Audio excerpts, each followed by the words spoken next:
민주당이 소속 의원 전원 명의로 이른바 김건희 특검법을 오늘 발의했습니다. 살아있는 권력이죠. 김건희 여사와 관련된 의혹들에 대해서 검경이 제대로 된 수사를 하지 못하고 있다는 게 민주당의 주장입니다.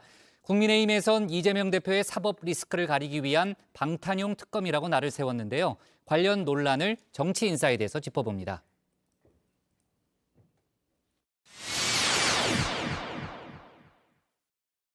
민주당은 오늘 윤석열 대통령 배우자 김건희의 주가 조작, 허위 경력, 뇌물성 후원 사건 등의 진상 규명을 위한 특별검사 임명 등에 관한 법률안을 발의하겠습니다. 민주당이 꺼내든 김건희 특검법, 한마디로 검경의 수사는 믿지 못하겠다는 거겠죠. 숱한 의혹들이 제기가 됐지만 단 한 번의 소환 조사조차 없었다 날을 세웠는데요. 왜 우리 김건희 여사께는 출석 요구하지 않는지, 제가 보기엔 법원에다가 요청해도 소환 요구할 수 있을 것 같습니다. 근데 소환장 제출하셨나요? 모르겠습니다. 소환조사 조차 이루어지지 않고 있는 것에 대해서는 정말 불공정한 것이기 때문에, 그렇다면 이것은 살아있는 권력의 배우자, 더 살아있는 권력일 수 있습니다. 도이치모터스 주가 조작 의혹의 경우 수사가 시작된 지 9개월이 지났죠. 관련 공범들은 이미 구속 기소가 됐습니다. 그런데 김 여사 관련해선 깜깜무소식입니다.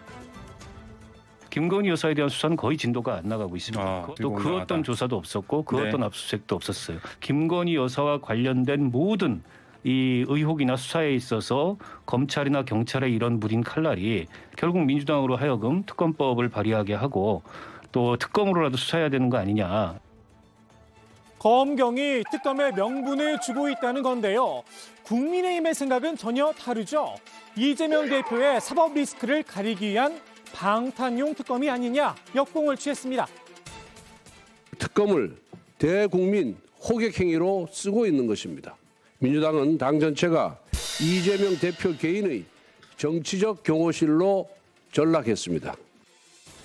민주당도 굳이 부인하지는 않았습니다. 검찰의 이 대표 수사, 특검 추진에 동력이 되고 있다는 겁니다.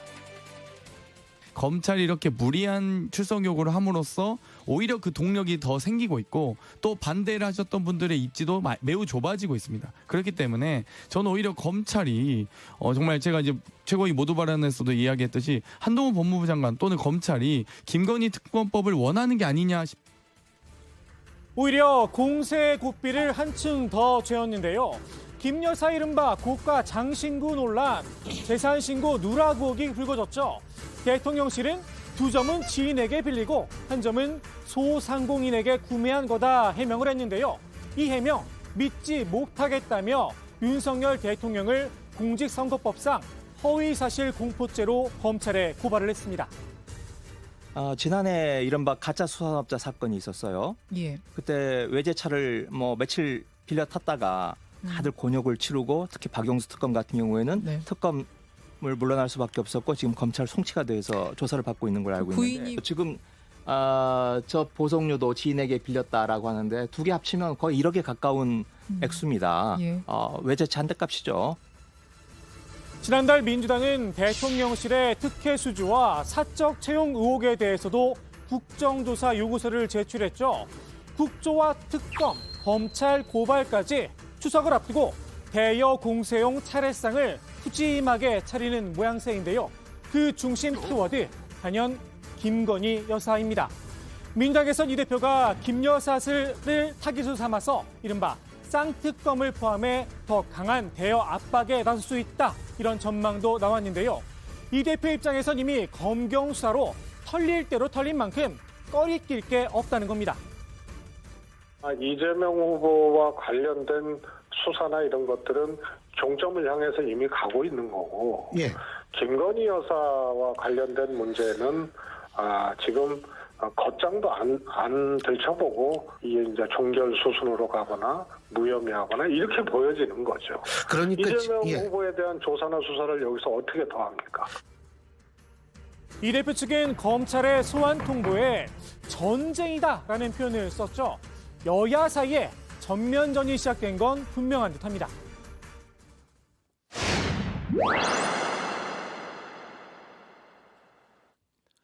범학계 국민검증단, 김건희 여사의 박사 논문과 학술지 게재 논문 3건 모두 표절이다 결론을 내렸는데요.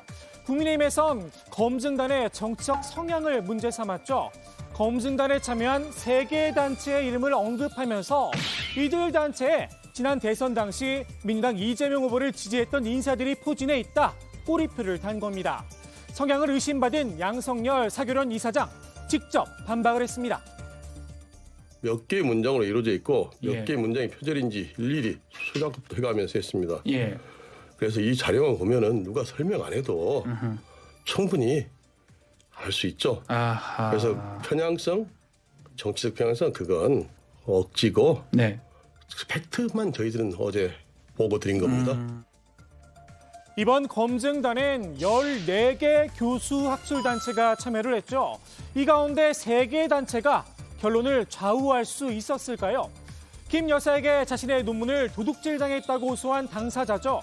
구현상 숙명여대 교수도 정치적 목적은 없었다. 분명하게 선을 그었습니다. 인용과 표절은 그렇게 구별이 어려운 것이 아닙니다. 인용과 표절은 명백히 차이가 있지만은 그 둘 사이를 구분하는 것은 아주 기초적으로 쉬운 일이기 때문에 정치적인 목적을 거들먹거릴 필요가 없다. 이렇게. 누가 봐도 명백한 표절이라는 건데요. 검증단의 정치적 성향이 정의심된다면 윤석열 대통령을 지지했던 교수들이 직접 나서보는 건 어떨까 싶습니다. 본인들의 이름을 걸고 표절이 아니다. 명확하게 분석을 해주면 건설적인 토론이 되겠죠. 마침 윤 대통령의 정치적 멘토 심평 변호사도 교수 출신입니다. 논문 표절 논란이 일자 김 여사를 적극 옹호하기도 했는데요. 그런데 어찌된 일인지 정작 해당 논문을 읽어볼 생각조차 없다는 건 안 비밀입니다. 아직 논문을 안 보셨다니까 논문을 보시고 논문을 보신 다음에 꼭 저희 방송에 먼저 나와주세요. 근데 그 제가 본 것보다는 그 전성기 교수의 그 판단이 옳지 않겠습니까? 아니 교수님도 하셨고 얼마든지 판정하실 수 있으니까 논문 아니 검사. 뭐저 전공이 아닌데 뭐 그런 논문까지 그. 검증단 측은 정치적 판단을 내린 건 오히려 김 여사의 논문에 면죄부를 준 국민대다 이렇게 날을 세웠는데요. 검증 결과가 정말 떳떳하다면 검증위원과 검증 기준을 밝히라고 요구를 했습니다. 자기들이 떳떳하면 그렇게 할 수 있겠습니까? 저희들은 검증위원 명단 내부는 이제 저희들도 비실명을 했어요. 그렇지만 저희들 명단 다 공개했지 않습니까? 검증위원. 커피킬러를 돌릴 때 거기에 쓰이는 새긴 기준들이 있습니다. 그 기준들을 명시를 해야만 어떤 기준으로 커피킬러를 돌려서 표절률을 확인했는지를 알 수 있는데 그 부분을 전혀 발표한 적이 없기 때문에 기준 자체가 없는 것이라고 볼 수 있습니다. 국민대 BOD엔 유착관계나 비리가 있을 거다 의심의 목소리도 나왔죠. 국민대 그 제조사위원회의 이런 어떤 구성과 논리를 포함해서 이거를 뚜렷이 이것은 특정 개인을 비호하고 보호해 주는 게 분명하거든요. 이 이면에는 다른 어떤 유착 관계나 비리가 있지 않고서는 이게 이해할 수 없는 상황이라는 겁니다. 검증단은 문제가 된 논문들을 철회하고 학위를 반납하라 요구를 했는데요. 국민의힘에선 다소 엉뚱한 답변이 나왔습니다. 논문 그냥 반납하면 되지 않나요? 근데 뭐 지금 그 논문으로 가지고 김건희 여사가 크게 뭘 위강을 세우고 할 건 없지 않습니까? 저는 위세를 세울 일은 없다라. 글쎄요, 논문 표절 옳고 그름의 문제죠. 과연 학생들이 뭘 보고 배울까요? 중고등학교에서도 뭐하자면 얼렁뚱 편하게 숙제하려는 그런 편법이 아니라 그것도 명백한 사기 범죄 행위라고 중고등학교에서 가르치고 있다고 합니다. 범죄예요.